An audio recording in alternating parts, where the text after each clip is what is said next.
오늘 우리가 함께 나눌 말씀의 주제는요, 교회여 진리를 빛나게 하라는 주제로 우리가 함께 은혜를 나누도록 하겠습니다. 사랑하는 여러분, 교회가요 하나님의 말씀인 이 진리를 빛나게 한다라는 것은 어떤 의미냐면, 마치 해로부터 달과 별들이 빛나는 것처럼, 달과 별들은요 스스로 빛을 낼 수가 없습니다. 태양으로부터 오는 빛을 받아서 그리고 그 반사된 빛을 우리가 볼 수 있는데, 교회는 마치 이와 같다라는 거예요. 주님으로부터 하나님의 말씀인 이 진리의 빛을 받아 빛나는 공동체가 바로 교회예요. 교회. 여러분, 주님의 말씀은 확실하고 그리고 분명하고 거짓이 없으십니다. 그런데 그 교회가 하나님의 말씀을 제대로 받지 않고 제대로 가르치지 않는다면 교회는요 더 이상 하나님의 진리의 빛을 비출 수가 없어요. 빛나게 할 수가 없다라는 거예요. 네. 사랑하는 여러분, 세종시는요 신도시입니다. 신도시다 보니까요 수많은 사람들이 오고, 제가 이렇게 전도를 하다 보면 교회를 찾으시는 분들이 굉장히 많고요. 제가 이렇게 인터뷰 아닌 인터뷰를 합니다. 그러면 교회를 정하시고 교회를 선택하시는 그 기준이 무엇입니까? 라고 제가 조심스럽게 질문을 합니다. 그럼 질문을 하다 보면요 몇 가지가 있어요. 목회자의 설교나 그리고 교회의 위치나 그리고 교회의 프로그램 그리고 교회의 분위기, 이런 것들을 본다는 거예요. 근데 그 중에서도 가장 중요한 것이 뭐냐면 바로 목회자의 설교예요. 과연 그 교회가 어떤 가르침을 믿고 있고 따르고 있으며 그 가르침이 어떻게 합리적으로 합당하게 증거되고 있는가, 그걸 보고 있다라는 거예요, 사람들이. 근데요, 사랑하는 여러분, 교회는요 분명히 하나님으로부터 그 진리의 빛을 받아 빛나는 공동체예요. 그리고 이 빛을 세상 가운데 비추는 공동체가 바로 교회입니다. 그런데요, 오늘날 우리가 진리를 이야기한다, 하나님의 말씀을 이야기한다 하지만 사람들이요 하나님의 말씀이 좋은 곳 그리고 하나님의 말씀을 제대로 전해 보이는 곳을 선택하고 출석을 해요. 그런데 그 기준이요 애매모호하다는 겁니다. 자기가 듣기에 거북하지 않고 적당히 자기에게 자극이 되고 그리고 나의 영역을 침범하지 않는 설교, 그것을 최고라고 여긴다는 거예요. 다시 말씀드리자면 교회를 선택하는 기준이 하나님의 말씀에 있다라고 하는데, 목회자의 설교에 있다라고 하는데, 그 설교의 내용이 하나님의 말씀과 하나님의 교리에 근거된 가르침이 아니라 자기가 듣기에 거북하지 않고요, 그리고 적당히 자기에게 자극이 되고요, 그리고 자기의 삶의 영역에 조금도 침범하지 않은 그 가르침을 원한다라는 거예요, 이 시대가. 그러다 보니까 교회를 찾는 사람들이 그렇게 많아요, 세종시에는. 돌아다닙니다. 어느 교회 갔어요. 어느 교회 갔는데 너무 자기 심령 가운데 가책이 되고 정말 자기에게 너무 질책하는 설교를 한다는 거예요. 그래서 그 교회는 가지 않아요. 그리고 어느 교회 가보니까요 너무 편해요. 세상에서 사랑하는 것, 행복에 대해서, 사랑에 대해서, 은혜에 대해서, 지혜에 대해서 전혀 거리 들었을 때 적당히 자기 마음 가운데 자극이 되고 거북한 마음이 들지 않아요. 그래서 그 교회를 선택하는 경우가 종종 있습니다. 그런데요, 여러분, 우리에게 있어서 가장 중요한 것은 한 가지입니다.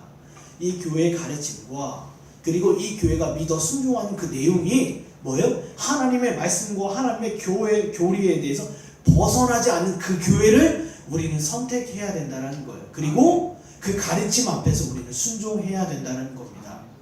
목회자의 의무가 있고 성도의 의무가 있어요. 목회자의 의무와 성도의 의무가 하나가 될 때 뭐예요? 하나님의 진리의 말씀을 빛나게 한다는 거예요. 빛나게 한다는 거예요. 그것이 바로 교회에 있어서 가장 중요하다는 겁니다. 목회자는 어떡합니까? 스펄전 목사님처럼요. 스펄전 목사님이 주일마다 설교 강단에 씁니다. 강단에 섰을 때 그분이 항상 자신의 두 다리가 후들거렸다라고 얘기해요. 왜요? 하나님의 말씀에 벗어난 내용에 대해서 가르치지는 않을까? 그리고 잘못된 내용이 증거되지 않을까? 그리고 교리에서 벗어나 전혀 엉뚱한 내용이 가르쳐지지 않을까라고 그 두려움이 있었다라는 거예요. 그래서 하나님의 말씀을 전할 때마다 그 심령이 곤고해졌고 그리고 어려워졌고 마음이 두렵고 떨림으로 하나님 앞에 섰다라는 거예요. 그것이 바로 목회자의 의무입니다. 날마다 연구하고 날마다 기도하고 날마다 가르침 앞에 자기를 조명해 보는 것, 그게 목회자의 의무예요. 그 다음 성도의 의무는 무엇일까요? 하나님의 말씀 앞에서 듣기를 즐거워하고 경청하기를 즐거워하고 그 말씀이 자기 삶 가운데 열매 맺기까지 수고하고 애쓰는 것이 바로 신자의 의무라는 거예요. 결론은 한 가지입니다. 목회자가 되었던 성도가 되었던 구속의 은혜에 감격하고 그리고 구속의 그 가르침 앞에 온전한 믿음으로 순종하는 것이 바로 저와 여러분의 의무라는 것입니다. 여기 디모데전서 4장 13절 16절에 보면 이런 내용이 있습니다. 내가 이를 때까지 읽는 것과 권하는 것 가르치는 것에 전념하라. 내가 내 자신과 가르침을 살펴 이 일을 계속하라. 이것을 행함으로 내 자신과 내게 듣는 자를 구원하리라.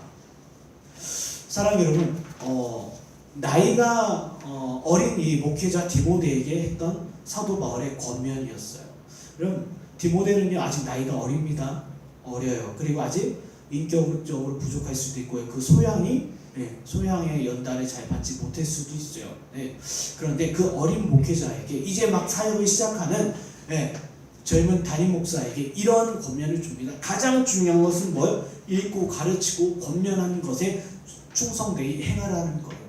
다른 일이 있다, 다른 사역이 있다, 그리고 다른 너희가 신경 써야 되는 일들이 많은 건 사실이다. 그러나 너희가 최우선으로 하고 최우선의 가르침으로 세워야 되는 것이 뭐냐? 이 하나님의 말씀이 증거되고 이 하나님의 말씀이 읽혀지고 가르침과 너희 자신을 살피는 것이 가장 중요한 거다라는 거예요. 비록 내 나이는 연소하고 사역의 환경은 녹록지 않지만 가장 중요한 것 뭐예요? 이 진리를 빛나게 하라는 거예요. 이 진리를 빛나게 함으로 말미암아 너희 자신을 구원받고 내 자신으로부터 증거되는 그 하나님의 말씀으로 말미암아 모든 영혼들이 구원함에 이를 것이다 라는 거예요. 그럼 진리를 빛나게 하는 것이 교회의 사명이라고 합니다. 사명이 되줍니다. 뭐 선교도 이야기합니다. 전도도 이야기합니다. 무슨 예배도 이야기합니다. 맞아요. 다 중요합니다. 그러나 주님께서 원하셨던 것은 한 가지예요. 교회로 말미암아 그 진리가 빛나게 하는 거예요. 선교지에서도요 하나님의 말씀이 전도되고 증거되면서 그 진리가 빛나게 하는 것, 그리고 전도의 현장 가운데서도요, 그리고 예배의 현장 가운데서도요 오직 한 가지 가르치고 그리고 그 말씀 앞에 순종하는 것. 신자와 그리고 목회자와 모든 이들이 하나님의 부르심 앞에 그리고 아름답게 진리를 사랑하고 진리 앞에 순종하는 것이 뭐예요? 진리가 빛나게 하는 거라는 거예요. 그게 바로 교회에게 주신 사명이에요. 마지막 때 주님이 승천하시고 하신 말씀 있잖아요. 마태복음 28장 19절 20절 뭐라고 합니까? 전도해라, 그리고 가르쳐라, 그리고 뭐예요? 내가 너에게 분부한 것을 가르쳐 지키게 하라. 병원에 세워라, 가난한 자를 구제해라, 그리고 나를 예배해라, 나를 찬송해라, 선교해라, 전도해라, 봉사해라. 아니에요. 한 가지요. 내가 너에게 분부한 모든 것을 가르쳐 지키게 하라. 이게 주님께서요 승천하실 때 교회들에게 주신 말씀이었다라는 거예요. 그때 초대교회 때 사도행전을 보면 그들이 그 말씀을 가르쳐 지키게 할 수 있는 힘이 있었을까요? 없었어요. 하나님의 말씀을 이루었습니다. 그리고 주님의 가르침은 분명히 있어요. 근데 그 가르침 앞에 순종하기까지 믿음이 부족했다는 거예요. 그럼 어떡합니까? 모여서 기도하기 시작합니다. 기도하는 가운데 무엇이 부어져요? 성령이 부어져요. 그 성령의 능력으로 어떡합니까? 이제 나가서 하나님의 말씀을 증거하기 시작했다는 거예요. 이것이 바로 마지막 때에 주님께서 주신 교회의 사명이었다는 거예요. 우리에게는 능력이 없습니다. 우리가 진리의 말씀을 듣는다 하더라도 그 진리의 말씀이 우리의 삶 가운데, 우리의 삶의 영역 가운데 나타나 보이기까지 너무 어렵고 힘들어요. 그런데 이 말씀이 나의 삶 가운데 빛나게 하기 위해서는 뭐예요? 우리가 성령의 충만함을 받아야 된다는 거예요. 성령의 충만함을 받고 내가 어떤 능력을 행하고 내가 기적을 행하고 내가 사람들이 알 수 없는 언어로 기도를 한 이것이 아니라 내가 성령의 충만함을 받고 이 능력으로 뭐예요? 하나님의 말씀을 빛나게 하기까지 우리가 수고한다는 거예요. 이것이 교회에게, 신자에게, 목회자들에게 주신 마지막 때의 사명이라는 것입니다. 그렇다면 오늘 본문 말씀을 통하여 그리스도께서 어떻게 진리를 빛나게 하시는 것인지, 빛나게 하시는지 우리가 한번 생각해 보도록 하겠습니다. 여기 우리 14절에서부터 16절까지 말씀인데 우리 본문 한번 읽어볼까요? 본문 14절에서 16절까지 말씀입니다. 예수께서 성령의 능력으로 갈릴리에 들어가시니 그 소문이 사방에 퍼졌고 친히 그 여러 회당에서 가르치심에 뭇 사람에게 칭송을 받으시더라.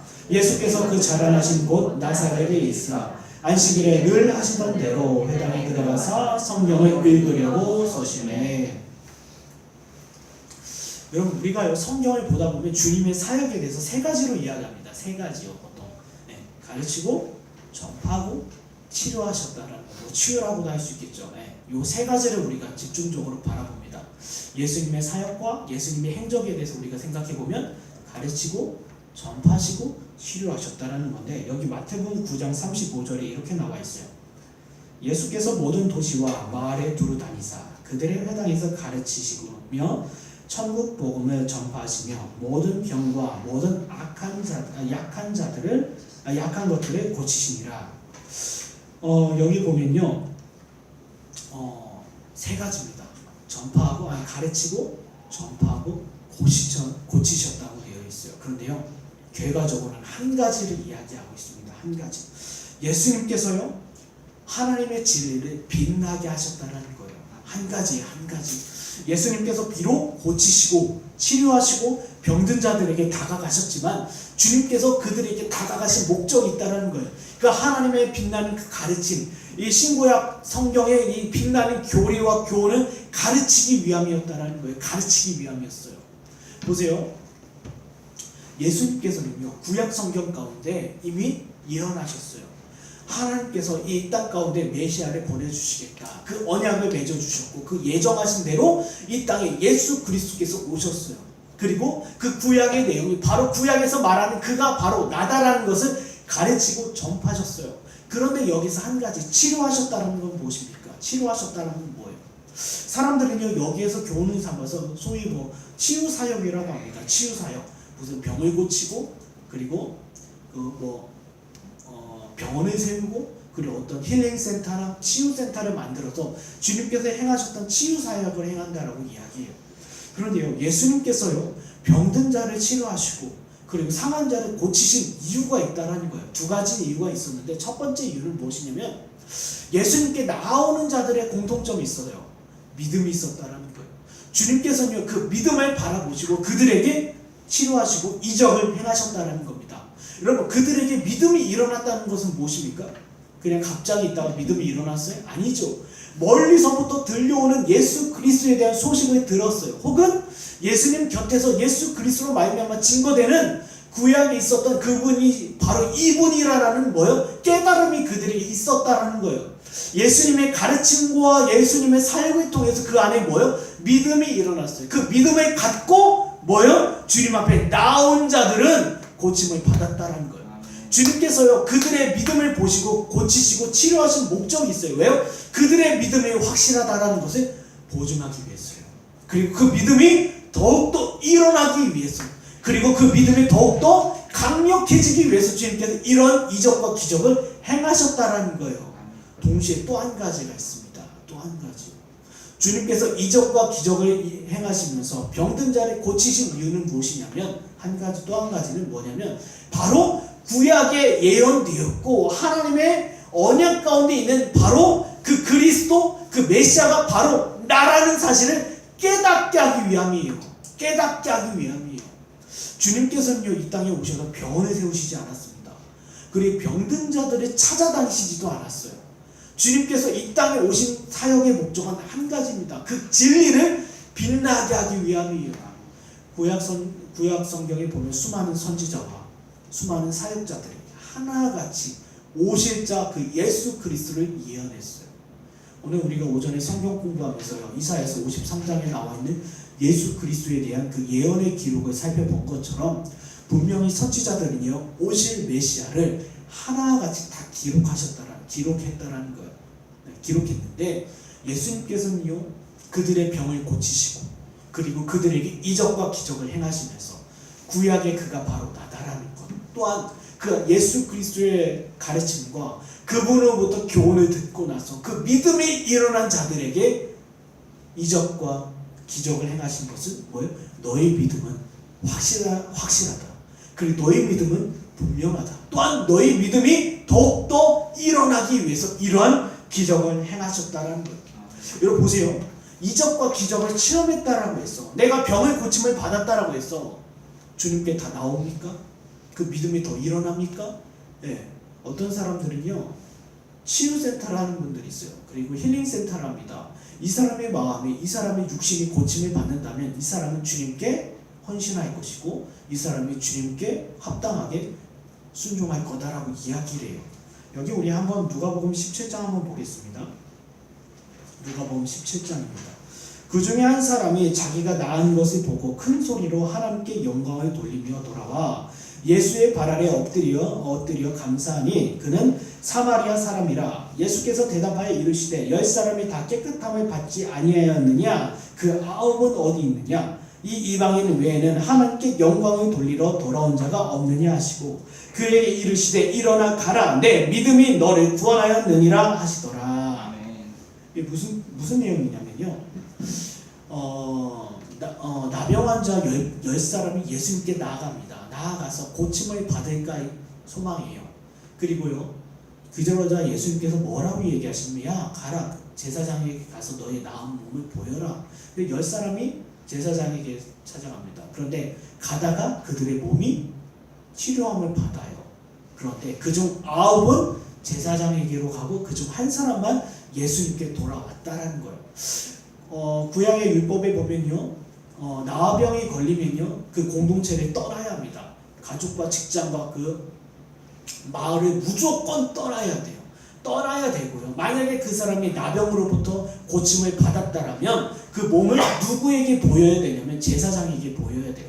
마치 의사와 같습니다. 의사와 같아서 이 사람이 나았습니다라는 것을 확인시켜주고 그리고 이 사람이 다시 가정으로, 직장으로, 동네로, 사회로 돌아갈 수 있는 보장을 해줄 수 있는 분이 바로 제사장이었어요.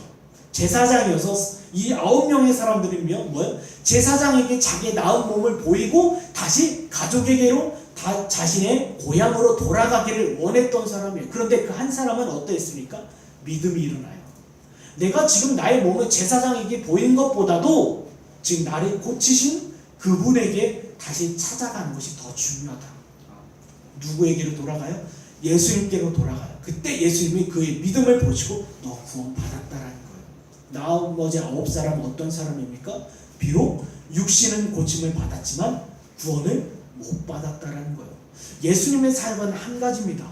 병 고치기 위한 사역이 아니라 하나님의 말씀으로 그 진리로 말미암아 그들 안에 있는 믿음이 빛나게 하기 위함이 바로 예수님의 사역의 목적이었다라는 거예요.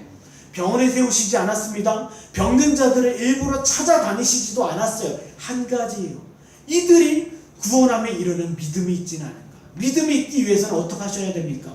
오늘 회당으로 나아가셔서 합당한 하나님의 말씀인 말씀이 읽혀져야 되는 것처럼 그들에게 필요한 것이 무엇인지 주님은 알았다라는 거예요. 왜? 뭐라고요?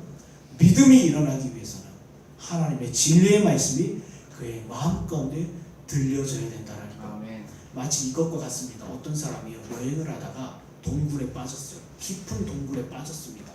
그런데 살려달라고 얘기해요. 그런데 마치 그 동굴 속에 있는 그에게 구조대의 음성이 들려지는 것과 똑같다라는 거예요. 구조대의 음성이 그에게 들려지는 것과 똑같다라는 거예요. 사망의 그림자 가운데 있어요. 사막의 흑암 중에 있어요. 그런 그에게 하나님의 음성이 들려져야 돼요. 그런 자에게 믿음이 일어난다는 거예요. 믿음이 일어나요. 그래서 예수님의 첫 사역이 어디에서 시작해요? 회당에서 시작한다는 거예요. 회당은요, 어떤 곳입니까? 여러분, 회당은요, 유대인들이 있는 곳은 다 있었어요.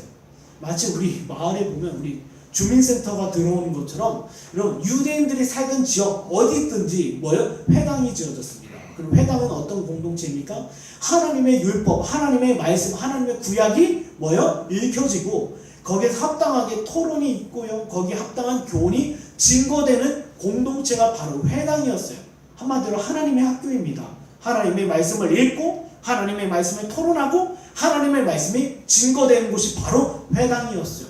그런데 그 회당에 서서 주님께서 뭐예요? 하나님의 말씀을 들고 서셨다라는 거예요. 들고 서셨다라는 거예요. 여러분, 이것은 엄청난 교훈입니다. 저와 여러분을 구원에 이르게 하기 위해서 주님께서 서셨다라는 거예요. 말씀을 펴서 서셨어요. 그리고 그에 대한 합당한 교훈을 증거하십니다. 증거하시고. 그런데 이 사실만 보면요, 사람들은요 예수님을 환영해야 돼요. 분명히 예수님을 주목하여 바라보는 가운데 그들 중에 은혜를 받는 사람들이 있었고, 그들 중에 이분이 혹시 메시아일지 몰라라는 그런 작은 믿음이 일어났던 사람들이 분명히 있었어요. 그런데 그들이 예수님의 은혜로운 가르침 앞에 순종하기보다는 뭐예요? 오히려 그를 끌어다가 절벽 아래로 떨어뜨리려 해요. 예수님을 거부하고 멸시하고 거절합니다. 예수님 거기까지입니다. 뭐예요? 오히려 하나님의 말씀대로 합당하게 오신 그 메시아 예수 그리스도를 거절한다는 거예요. 보세요. 디모데후서 4장입니다. 디모데후서 4장. 때가 이르느니 사람이 바른 교훈을 받지 아니하며 귀가 가리워서 자기의 사욕을 따를 스승을 많이 두고 또 그 귀를 진리에서 돌이켜 허탄한 이야기를 따르니라. 분명히요, 회당은 어떤 곳이라고 제가 말씀드렸습니까? 회당은 하나님의 말씀이 증거되는 공동체, 그리고 하나님의 말씀이 합당하게 해석되어지는 현장입니다. 그런데 그 현장 가운데 예수님께서 말씀을 들고 서셨어요. 그런데 하나님의 말씀이 가장 왕노릇해야 되는 그곳에서 뭐예요? 예수님이 쫓겨난다는 거예요. 예수님이 배척된다는 거예요. 그럼 오늘날도 바로 이러한 현상이 나타나고 있다는 거예요. 우리는 겉으로 볼 때는 하나님의 말씀을 다 자랑합니다. 여러분, 이 세상에 있는 모든 교회들이요, 하나님의 말씀에 떠난 교회는 없습니다. 교회 안에 하나님의 말씀을 덮고 가르치는 교회는 한 군데도 없어요. 다 여기가 진리가 있다, 다 하나같이 나는 하나님의 말씀을 증거한다라고 얘기해요. 증거한다라고 얘기해요. 그런데 정작 하나님의 말씀을 펴서 그 자리에 서신 그 예수 그리스도를 배척한다라는 거예요. 거절한다라는 거예요. 왜요? 자기 귀가 즐거운 이야기들, 그리고 자기 마음과 자기 생각과 자기를 기쁘게 하는 교훈들만 받아들인다라는 거예요. 그 귀를 진리에서 돌이켜 허탄한 이야기를 즐거워하는 시대가 바로 오늘날 우리 시대라는 거예요. 하나님의 구원의 역사에 대해서, 그리고 하나님의 심판의 교리에 대해서, 그리고 죽음에 대해서, 마지막에 대해서, 그리고 그 영혼의 거듭남에 대해서 이야기하기보다는 뭐예요? 이미 이 자리에는 인간이 주인이 되어 있습니다. 그리고요, 기존의 질서와 기존의 교리를 파괴하는 설교들이 넘치고 있어요. 여러분 보세요. 요즘에 인기가 있는 설교와 가르침, 어떤 가르침이냐면 헌신하세요? 아니에요. 뭐예요? 젊은 세대들에게 다가가기 위해서 10회조 하지 마십시오. 주일 성수하지 마십시오. 굳이 성경을 읽을 필요가 없습니다. 하나님을 만나는 방법이 여기 있습니다 라고 증거하는 설교들이 굉장히 인기가 많아요. 굉장히 인기가 많아요. 때로는 예배 시간에 트로트 방식으로 찬양을 하고요, 때로는 예배 시간에 연극하고요, 성극을 하고요, 그리고 화려한 조명과 악기와 현란한 그 악기와 연주로 예배를 이끌고요. 제가 며칠 전에 힐송처치 예배 동영상을 봤는데요, 거기 목회자도 성경을 들고 성경 본문을 읽어요. 그리고 성경에 대해서 설교를 합니다. 그런데요, 마치 이것과 같아요. 예수님을 배척하는 거예요. 예수님의 가르침은 이러하지만 우리의 가르침은 이러합니다. 모든 것을 갖춰놨어요. 그리고 모든 것을 갖고 있어요. 그런데 정작 그 가운데 예수님을 뭐예요? 외면하고 거부했다라는 거. 이 시대가 바로 오늘날 우리 시대예요. 분명히 예수님께서는 그 영혼을 건지시기 위해서, 그리고 구약에 나온 그 예수 그리스도가 본 자신이심을 깨닫게 하기 위해서, 그들의 심령 가운데 믿음이 일어나기 위해서 서셨어요. 그런데 그 서신 예수 그리스도를 거절하고 우리의 교훈과 우리의 가르침을 이러합니다라는 거예요. 지금 오늘날 사람들이요, 기존의 가르침을 다 깨버려요. 왜요? 그래야만 인기가 있기 때문이에요. 뭔가 있어 보여요. 야, 이 목사님, 이 교회는 뭔가 있어 보인다. 지금까지의 가르침과는 다르다. 지금까지의 교리와는 다르다. 지금까지의 내용과 다르다. 권위에 복종하지 않게 하고, 뭔가 매이지 않게 하고, 뭔가 자유롭게 한다. 이 길 가운데서도 충분히 구원을 받을 수 있고 충분히 예수님을 만날 수 있겠구나라고 사람들이 몰려들어요. 여러분 유튜브에 보면 많은 훌륭한 목사님들이 마지막 때 정말 철저하게 바른 교리와 교훈으로 설교하는 내용을 올립니다. 그런데 대부분 어떤 내용들이냐면 뭐요? 한 가지요. 내가 깨달았고 그리고 기존의 질서와 기존의 교리를 다 파괴하는 내용들이 굉장히 많아요. 굉장히 많아요. 주의 성수 지킬 필요 없다. 너 혼자 예배해라. 너 혼자 예배해라. 카페에서 아니면 도서관에서 성경을 펴고 작은 목소리로 찬송을 하고 그게 예배다라는 거예요. 여러분 그래서 뭐 거리 교회, 길거리 교회, 그리고 카페 교회, 도서관 교회, 심지어 음식점에서도 예배를 드려요. 그럼 예배 자체가 나쁘다는 게 아니에요. 그런 장소가 중요하다는 건 아니에요. 그런데 가장 중요한 것은 뭐예요? 진리가 거기서 떠나 있고요. 기존의 교리와 기존의 가르침이 무너졌다면 결코 그 안에서 구원에 이르는 믿음이에요. 그리고 결코 그 가운데서 진리가 빛날 수 없다라는 거예요. 사랑하는 여러분, 비록 주님을 환영하지만 그러나 주님을 거절하는 이러한 공동체가 많이 있다라는 겁니다. 사랑하는 여러분, 저와 여러분이 몸담고 있는 이 세종말씀교회는 과연 어떤 교회입니까? 그리고 저와 여러분은 세종말씀교회 신자로서 어떻게 살아가십니까? 우리는 성경을 읽고 예수님을 따른다라고 하지만 정작 나의 삶과 나의 환경 속에서는 진리에서 돌이켜 허탄한 이야기를 듣고자 하지 않으십니까? 여러분 이것을 우리가 분별하고 반드시 기억하는 저와 여러분 되기를 원합니다. 여러분 두 번째 주님께서는요 이제는 서셨어요. 서셔서 이제는 이사야서 말씀을 들고 서셨는데 그 내용에 대해서 이야기하고 있습니다. 우리 17절에서 19절까지 말씀인데 우리 한번 읽어보도록 하겠습니다.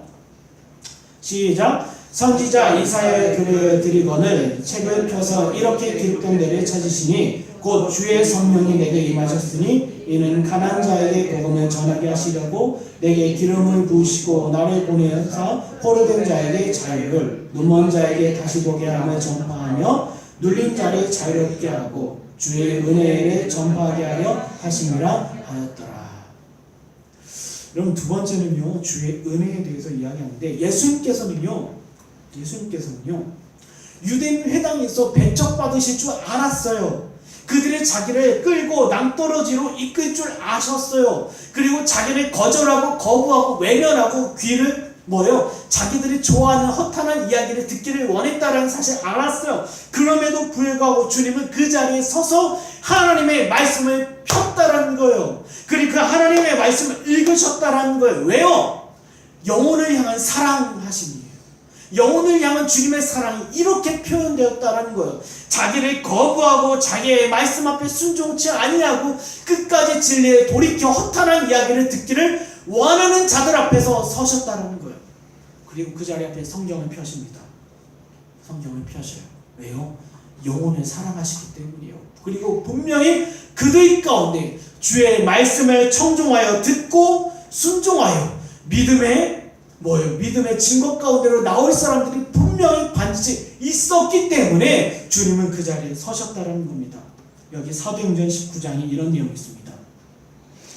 어떤 사람들은 마음이 굳어 순종하지 않고 무리 앞에서 이 돌을 비방하거늘 바울이 그들을 떠나 제자들을 따로 세우고 두란노 선에서 날마다 강론하니라. 에베소 교회 가운데요 이제 사도 바울이 복음을 전하는데 수많은 사람들이 들고 일어나요. 우리의 하나님은 아됩니다. 우리의 하나님은 제우스다라고 하면서 사람들이 들고 일어나요. 그럼에도 불구하고 하나님 앞에 진리에 순종하는 사람들이 있어 그들을 모아 두란노 서원에서 가르쳤다라는 거예요. 분명히 주님께서는 아셨습니다. 이 교회가 핍박을 받고 이 공동체가 어려움에 처할 것임을 아셨어요. 아셨음에도 불구하고 담대히 그 앞에 서서 하나님의 진리의 성령을 펴셨다라는 거예요. 그 진리를 빛나기 위해서 그 자리에 서셨다는 거예요. 오늘날도 마찬가지입니다. 오늘날도 수많은 사람들이 하나님의 말씀을 거절하고 거부합니다. 그럼에도 불구하고 그분의 사역자들이 그의 교회들이 이 세상 가운데 하나님의 말씀을 들고 섰다라는 거예요. 왜요? 교회 사명은 한 가지입니다. 이 진리를 빛나게 하기 위함이에요. 교회가 핍박을 받아요. 교회가 고통을 받아요. 주의 목회자들이 쫓겨납니다. 주의 참된 가르침이 있는 사람들이 어려움을 당해요. 성도들이 삶 가운데서 직장 가운데서 가정 가운데서 고난을 받아요. 그러나 주님은 아셨어요. 그럼에도 불구하고 뭐요? 그 자리에 서게 하십니다. 여러분, 과거 로마 캐톨릭으로 말미암아 중세 암흑기가 도래합니다. 암흑기가 도래해요. 교황이라는 인간의 가르침이 성경과 동일시했고요. 그리고 성경에 나와 있지 않은 전혀 관련 없는 내용들이 마치 진리인 것처럼 증거가 되었어요. 그리고 사람들에게 알 수 없는 언어로 라틴어로 예배를 드려졌습니다. 알 수 없는 언어예요. 나는 한국 사람인데 라틴어로 예배하고 있는 거예요. 라틴어로 설교합니다. 전혀 들을 수가 없었어요. 그리고 자기 나라 언어로 성경을 번역할 수가 없었어요. 그런 시대를 암흑기로 도래했습니다. 그런데 그럼에도 불구하고 오늘날 자기를 거절하고 거부하는 그 회당 가운데 예수님께서 성경을 들고 서신 것처럼 하나님의 참된 사역자들 그 자리에 섰다라는 거예요. 서서 펴서 읽었다라는 거예요. 루터가 그랬고, 칼빈이 그랬고, 그리고 베자가 그랬고, 쯔빙글레가 그랬고, 부처가 그랬고, 이런 사람들이 서서 하나님의 말씀을 펴서 들고 섰다라는 거예요. 그리고 읽습니다. 오늘날 은혜의 해가 선포되었다라는 거예요. 주님께서 지금 이사야 말씀을 펴서 서시면서 주님의 은혜의 해에 대해서 이야기하십니다. 은혜의 해. 너희들에게 은혜의 해가 도래했다라는 거예요. 그 은혜는 무엇입니까? 신원의 날이에요. 희년이에요. 그 신원의 날이자 회복의 날입니다. 여러분, 이 내용이 어디에 나와 있냐면요, 레위기에 보면 이런 내용이 있습니다. 여기 레위기에 보면 레위기 25장에 이런 내용이 있습니다. 너는 일곱 안식일을 계수할지니 이는 7년이 7번인 즉 안식년 7번 동안 곧 49년이라 일곱째다 열의 날에 속죄리니 너는 뿔 나팔을 소리를 내되 전국에서 뿔 나팔을 크게 불지며 너는 50년째 해를 거룩하게 하여 그 땅에 있는 모든 주민을 위하여 자유를 공포하라.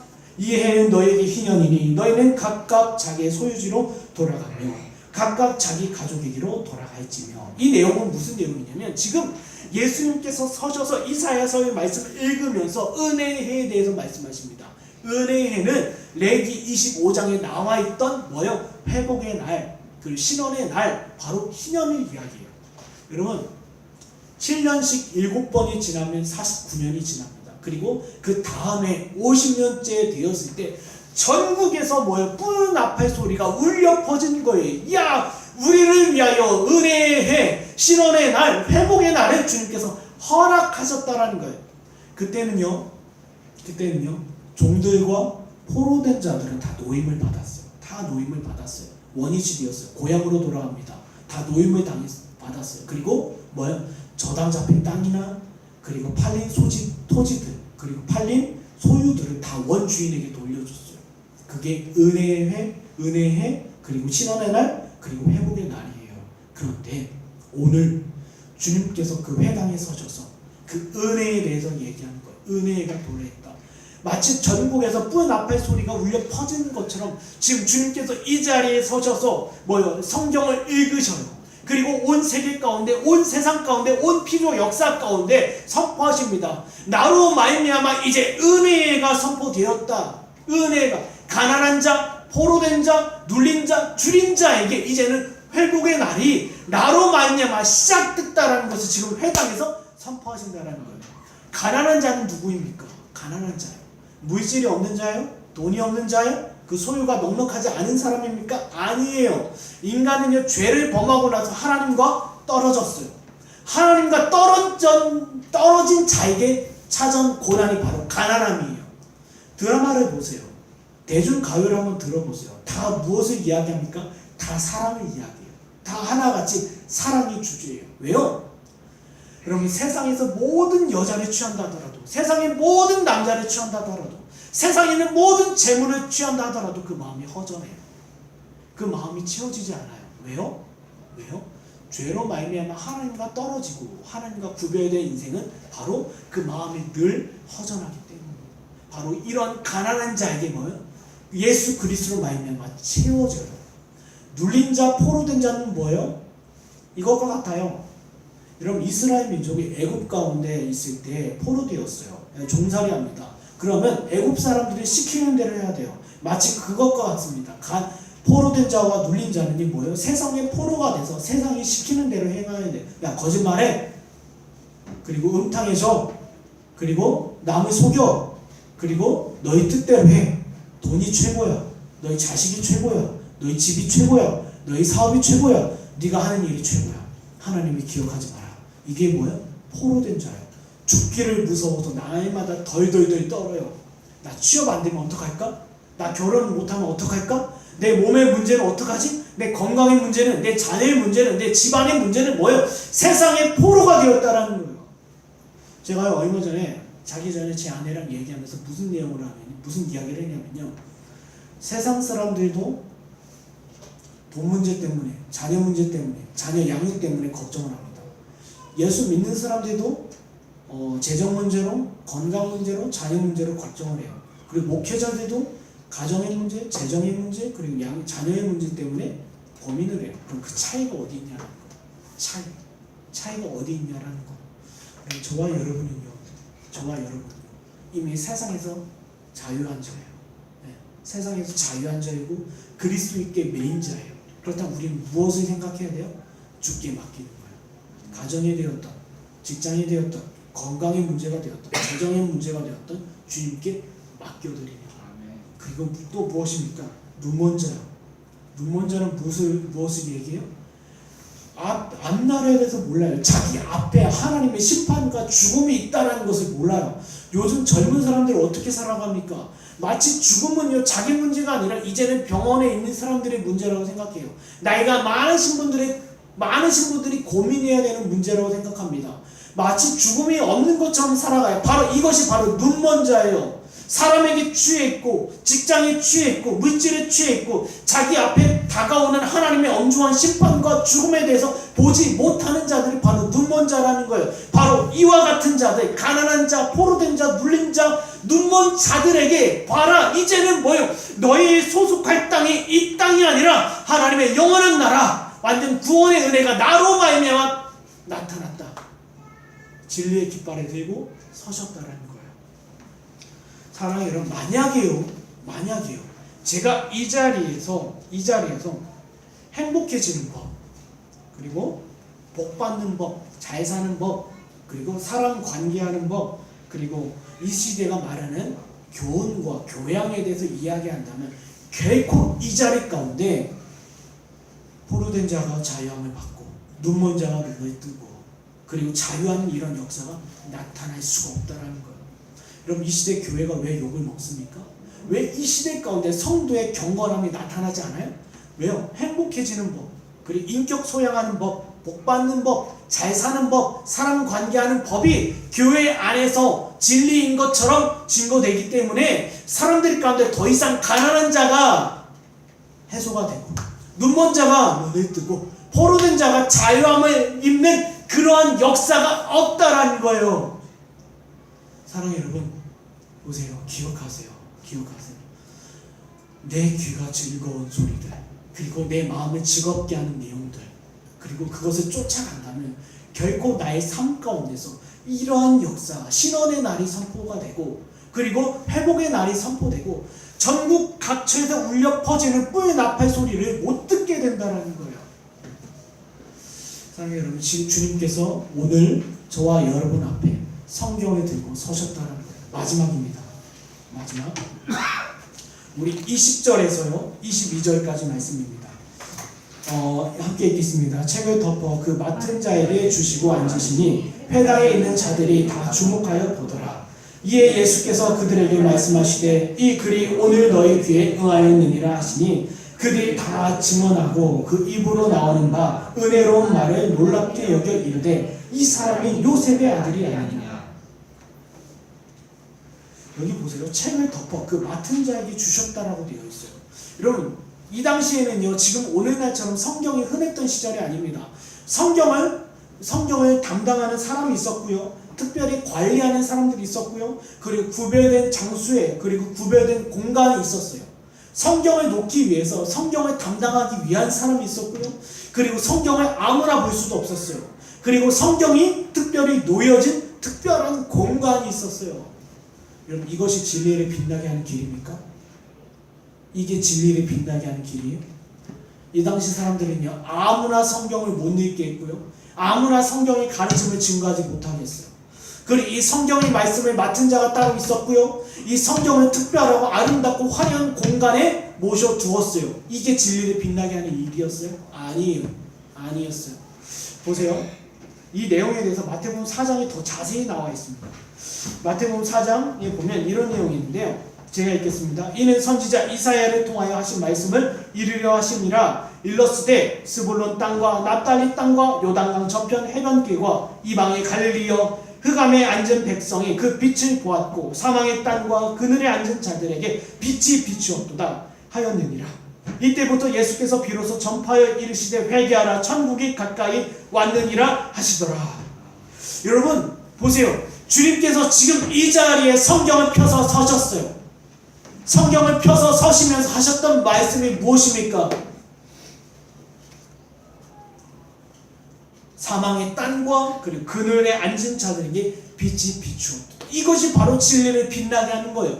구별된 사람, 구별된 장소에 고이 모셔두고 아무나 손을 못 대게 하는 것이 진리를 빛나게 하는 것이 아니라, 이 진리의 말씀을 들고 서서 그들을 향하여 암흑 가운데 있는 자들에게, 어둠 가운데 있는 자들에게, 그늘 가운데 있는 자들에게 속히 나와라, 바로 빛이 여기 있다라는 것이 바로 진리를 빛나게 하는 길이라는 거예요. 여러분, 다른 길이 아닙니다. 이 성경을 덮어두고 그냥 이 성경은 그냥 좋은 교훈이야, 그냥 멀리 바라보고 두는 것이 아니라, 주님께서 말씀하셨던 것처럼 이 하나님의 이 이사야서의 말씀이 지금 오늘날 너희 눈앞에 밝히 비춰졌다, 응하여졌다라고 선포하는 거예요. 그러니 빨리 암흑 가운데서, 어둠 가운데서 나와라는 거예요. 나와라는 거예요. 바로 이것이 뭐예요? 진리를 빛나게 한다는 거예요. 여러분, 교회 안에서 무엇이 이야기되어져야 됩니까? 사람들에게 구명조끼 입혀놓고 그냥 그렇게 사세요 해야 돼요? 아니죠.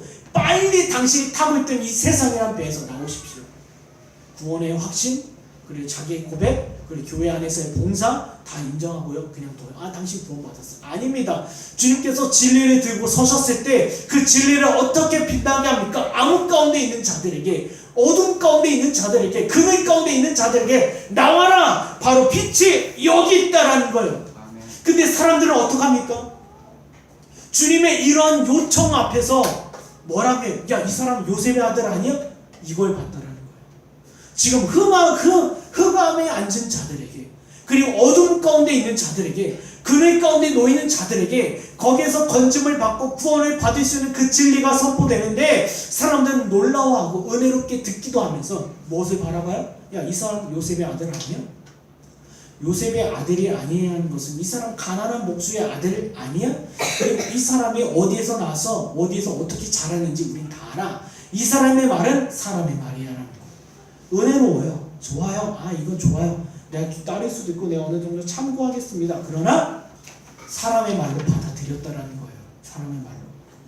요한복음 1장 46절에 나단의 일이 이르러 나사렛에게 무슨 선한 것이 날 수 있느냐? 빌립이 이르되 와서 보라 하니라. 뭐요? 이 사람 나사렛 사람 아니야? 이 사람 가난한 목수의 아들 아니야? 사랑하는 여러분, 우리가 교회 안에 나와서 우리가 무엇을 봐야 합니까? 사람을 봐야 돼요? 프로그램을 봐야 돼요? 건물을 봐야 돼요? 화려한 찬양팀과 화려한 공간을 봐야 합니까? 아니에요. 진리가 있어야 돼요. 여러분, 영혼들이 암흑 가운데 있는 그 영혼들을 건져낼 수 있는 그 진리를 봐야 된다는 거예요. 제가요, 지난주에 제 아내랑 좀 무리해서 어디 좀 다녔습니다. 거기에 정말 좋은 맛집을 만났어요. 빵집을 만났는데요, 굉장히 유명한 빵집이어서 갔는데 찾기 너무 힘들었어요. 간판도요, 정말 작은 글씨에, 그리고요 정말 작은 공간이었어요. 그 빵의 종류도요, 제가 볼 때 대충 봐도 10개가 채 안 돼요. 10개 좀 넘나요? 몇 개 안 돼요. 그리고요 굉장히 협소했고요, 찾기도 힘들었어요. 구석쟁이 있었던 곳이에요. 그런데 사람들이 끊이지를 않아요. 빵집은요, 빵이 맛이 중요한 거지 다른 게 중요한 거지 않아요. 빵 맛이 중요합니다. 마찬가지입니다. 제가 거기에서 큰 교훈을 얻었어요. 교회가 자랑해야 되고, 교회가 외쳐야 되고, 그리고 교회의 소명이 무엇인가? 다른 것 아니에요. 진리를 빛나게 하는 것입니다. 마지막으로 이 말씀 읽겠습니다. 디도서 2장 10절. 훔치지 말고 오히려 모든 참된 진실성을 나타내게 하라. 이는 범사에 우리 구주 하나님의 교훈을 빛나게 하려 함이라. 사랑하는 여러분, 여러분에게 권면하고 여러분에게 당부합니다. 사랑하는 여러분, 마지막 때에 우리가 자랑해야 되고 우리가 바라봐야 되고 우리가 즐거워야 되고 우리가 감격해야 되는 것이 무엇입니까? 하나님의 말씀이에요. 하나님의 진리고요, 하나님의 교훈입니다. 이 진리의 말씀이 합당하게 증거되기 위해서 기도하십시오. 그리고 이 진리의 말씀에 합당하게 순종하기 위해서 수고하고 애쓰십시오. 이것이 마지막 때에 주님께서 우리에게 주신 사명이에요. 가르쳐 지키게 하라. 그리고 교회로 하여금 이 진리를 빛나게 하라.